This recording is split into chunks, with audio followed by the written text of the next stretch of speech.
Welcome to Strategy Saturday. I'm Charles Carillo, and today we're going to be discussing what is the best real estate investing strategy. So, in order to distill the best real estate investing strategy, it is important to first define what your goals are as an investor. Is it quick money, long-term cash flow, appreciation mainly, or appreciation and cash flow, which is our goal? Next, what is your target return? For us, a cash-on-cash return of 7% to 10%. And higher for smaller properties is what we shoot for in our underwriting. And that has to be defined by you before you start, so you know what type of properties and what type of deals will work for you. So first off, speculation, solely appreciation. And this is really like buying properties and hoping that they go up in value one way or another. And higher than average chance of losing your initial investment and wildly volatile returns. If there's a pullback, you run the risk of losing a portion of your investment. Next is flipping houses. So you're purchasing distressed properties, renovating and reselling. You are building value in the property, but the financing is expensive and very short term. You need to be able to manage people, and it's very transactional. So what this means is that you have a very short window when you're flipping houses to make a profit. Most flippers that are professionals try to have it gone within 100 days of the time that they're buying it, having it sold within 100 days. I think it's more acceptable really to think of a 3 to 6 month time frame to sell it. But when you're doing your underwriting, you're hoping that the market's going to be the same on day one as it is on day 180 when you're trying to sell it. So that's very risky because you don't know what's going to happen. And if you start holding the property over that 180 days, you run the risk of really building up a lot of expenses between all the holding costs, but mainly the financing will eat you alive with most hard money lending. Next is wholesaling properties. And it's not really investing. I mean, you need to be a great marketer and you may need to be licensed, but it's very transactional. And you're finding distressed properties, putting under contract and selling and or signing the contracts. And this is a way a lot of people get in because there's minimal money required. There's a ton of negative publicity around wholesaling because of how people do it, and I think that people don't know what they're really doing when they're doing it, and that's why it's going to push, and I think in years to come you will need to be a licensed real estate agent to do wholesaling. Longer term investments. So real estate investment trusts, and there's diversification, there's low valuations, consistent rental yields, all can be obtained by allocating capital into a small basket of firms that own and manage investment properties for the sole purpose of generating profits. These REITs can be purchased just like any other stock via an investment account, and it's completely passive. It's a great way for you to get involved in real estate investing with little money. And the return, REITs have outperformed the S&P 500 over the past 20 years and 30-year periods, respectively. So real estate investment partnerships, syndications, and joint ventures. And this is what we do. And a real estate investment partnership is made up of individual investors who pool their money together to invest in real estate. The operators are general partners and the investors are limited partners, aka passive investors. A syndication has active and passive investors, and joint ventures have only active investors. Now, that's very important because if you want to have passive investors, that means people that aren't making decisions in the deal, you need to do a syndication, no matter how large or small the deal is. Joint ventures need to have everybody being active investors. So you can't have passive investors in joint ventures. And you need to perform due diligence just like with any other investment, but it can be completely passive if you are a passive investor in one of the deals. Passive investments that I have, I spend probably an hour a year reviewing those deals. And obviously, if there's an issue, I'm going to reach out to the operator. But if there's not, I just collect my quarterly returns. So what are you looking at when you are when you're vetting a operator? Well, what has been the historical annual return of the operator's properties? Remember, when reviewing past returns, they are not a prediction of future performance. And that's very important, especially where we are right now in this market cycle, because people will show you all these great returns, but you also have to know that there's been a huge market increase where we are in this part of the market cycle. So you have to really split the returns and figure out what portion of that is because this person's a great operator and what portion of this is because of the market. And it's good that they're in these great markets, but it's also important to know that when there's a pullback, returns will be generated by good operators. They're not just going to be generated by a great market. So make sure that you take that into consideration. Another thing too is inflation. With inflation, you have to work that into your investments and figuring out what the true return is on your money.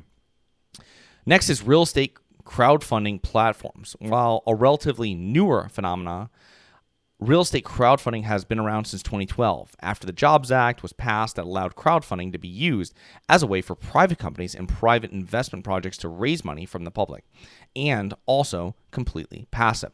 Now, returns. So for example, Fundrise has delivered a compound annual rate of return of 11.49%, thanks to a financialsamurai.com that gave us that return across all their deals since 2013. This is good, but I have earned more than twice this in passive syndication investments I've made over the same period. So it's very important that you, when you're looking at these investments, just because they're on one of these platforms, you want to make sure you're comparing apples to apples, oranges to oranges, and you want to make sure that for the risk you're taking on, that the return meets that, but you're not getting over your head with the risk that you're accepting for these deals. Lots of these deals will have very high returns, but they might require a huge renovation or a huge, as we call it, heavy lift. And that's something that you probably don't want to take on as your first investment, especially as an active investor, but also as a passive investor, because it's very risky. Active long-term investing, so purchasing many single-family and multifamily properties on your own, active investing, but it's possible to be semi-passive investing. And what I mean by that is when you're with these properties, if you have property managers that are helping you along the way, and they're yielding a lot of or fielding a lot of the calls that are coming in, that's going to be making it more semi-passive. And that's kind of how you want to do it. There's a lot of people that buy active long-term investments, properties, and then they are full-time managing it, which doesn't make sense to me, but I've done it myself when I was younger. I would never do it again, but it's something that your goal is when you're buying these properties to make sure that your end game is having a professional third-party manager manage them, or you have your own team that's managing them so you can really step away from it, because that's what we're here for, is cash flow and freedom. Next is turnkey investing for properties that have already been renovated and then just need to be rented out. And this is a great way of investing for a first-time investor. Caveat, I've never invested in turnkey investing, and I'll tell you right now, because the money's already been made, the value has already been generated. You're buying a property that's ready to be rented out or has been rented out, say for $100,000, and they are you get a renter in there that's paying you $950 to $1,100, let's say, a month, and they might have bought that, your turnkey operator, for $65,000, and they could have probably put $15,000 or $20,000 into it. They've already made their return on that, and they're setting a property for you that's already there, which is fine. Your first investments, make sure that they're very, very light, if any. Renovations, right? Very light lifts, because there's going to be a lot of unknowns, and it's best to start with something very light and then move on to heavy renovations once you know what you're doing within the renovation space. And that's for everything. If you're flipping properties, same thing. Don't start with properties that need, you're moving walls and, punching out doors and all this stuff. I mean, you want to have something that's pretty straightforward that you can do, that you can sell, that you can get some proof of concept before moving on to larger, as we call, heavy lifts. Next is value-add investing for an investor who wants to do work but wants to build value equity initially. And it's risk versus reward investing. And this is what we do as well, bundled in with our investment syndications.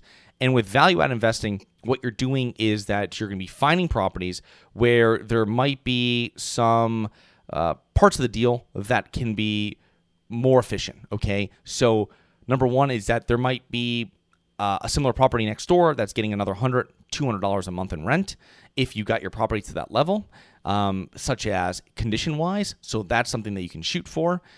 The main thing we're looking for is we're looking for efficiencies on the expenses side, because when you cut expenses, you can do that up, down, sideways market, doesn't matter, and it adds to the NOI. And that's the best way, I feel, of safely investing. When you're getting those rent premiums and the rent bumps, which you will get if someone next door really is getting, if it's apples to apples and you're really getting $100 more or $150 more, and it's a very, very good rent comparable, that's awesome.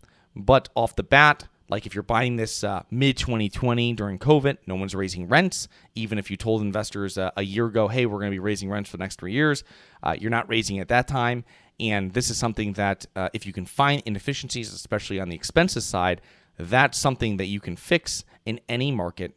And it's always, my own adage is less units equals more volatility. So the more units you own a part of, even if it's not 100%, even if it's a little bit, it's going to have less volatility in your returns. So thank you so much for listening. Please remember to rate, review, subscribe, submit comments and potential show topics at globalinvestorspodcast.com. Look forward to 2 more episodes next week. See you then.